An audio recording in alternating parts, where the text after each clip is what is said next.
এটা ভাজা হবে, মাছ আসেনি তাই আমার শাশুড়ি বললো ভাজা করতে। আর এই দেখো আমার শাশুড়ি কাজ করছে এখানে, দেখো আমার শাশুড়ি কাজ করছে।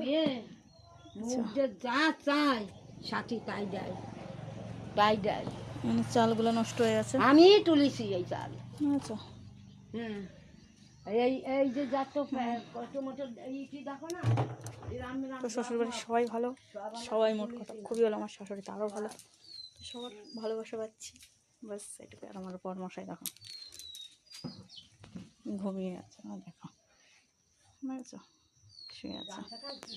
আর আমি এখানে রান্নাবান্না করে সকালে চা করলাম, খেয়ে দিয়ে এখানে রান্নাবান্না করে তারপরে যাব একটু বগুলার দিকে, একটু কাজ আছে বগুলায়, তো সেখানে যেতে হবে।